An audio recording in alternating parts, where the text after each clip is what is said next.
Bonjour à tous, ce podcast qui donne matière à penser et une mise au point de l'importance sociale, culturelle et historique de la grève des scénaristes de télévision et de cinéma aux États-Unis.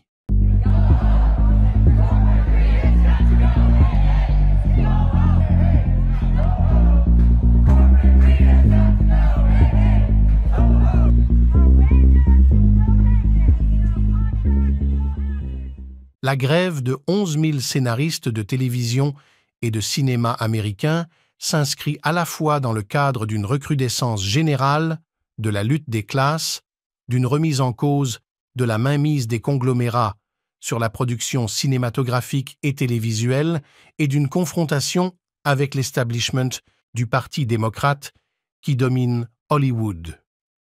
Les scénaristes américains font face à certains des conglomérats les plus grands et les plus impitoyables du monde, qui sont déterminés à supprimer des emplois et à réduire les coûts aux dépens des travailleurs de la télévision et du cinéma. Streaming came along and the contracts have not adjusted according to the newest business models. They're operating under antiquated models that don't account for the way people consume entertainment. Well, this is the first time the writers and the actors have stricken since 1960, and I'm out here because I've seen my pay go down over the years. C'est ce qui s'est déjà produit avec la diffusion en continu, streaming. Le Writers Guild of America, WGA, Association des scénaristes américains, reconnaît que les entreprises ont profité de la transition vers la diffusion en continu pour sous-payer les auteurs et créant ainsi des modèles plus précaires et moins bien rémunérés pour le travail des auteurs. Alors que les sociétés ont engrangé des milliards, la rémunération hebdomadaire médiane des scénaristes-producteurs a diminué de 23% au cours de la dernière décennie en tenant compte de l'inflation. Les scénaristes exigent une meilleure rémunération de la part des entreprises et de leurs dirigeants.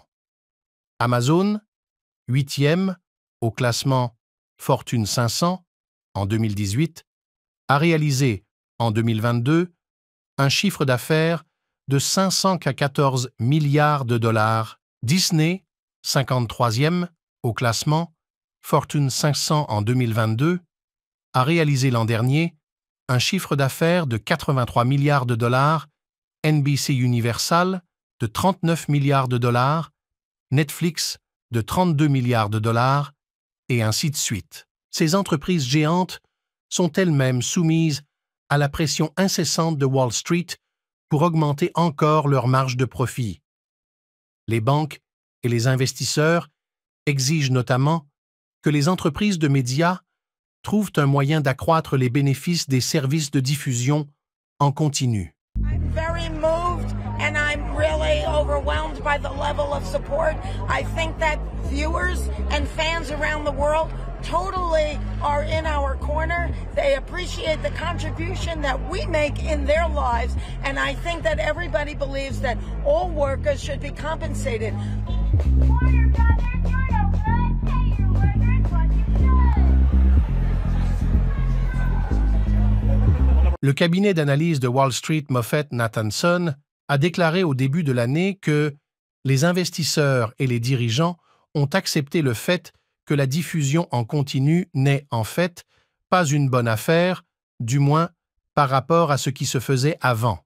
Pour en faire une bonne affaire, il faut accroître l'exploitation de tous les travailleurs concernés, y compris, en particulier, les scénaristes. En d'autres termes, les scénaristes sont confrontés au fait qu'ils doivent faire face aux mêmes attaques impitoyables contre leurs emplois et leurs conditions de vie que toutes les sections de la classe ouvrière aux États-Unis et dans le monde. La cupidité des dirigeants des médias, qui ne manquent pas, est secondaire par rapport aux impératifs du système de profit capitaliste. Les scénaristes ont une histoire combative. Il s'agit de leur 7e grève, y compris la grève de 100 jours en 2007-2008, largement couverte par le Parti de l'égalité socialiste. La plupart de ces grèves ont duré des mois, Ce podcast a pris fin. Je vous remercie. N'oubliez pas de partager ce podcast. Abonnez-vous, merci encore, et à la prochaine vidéo.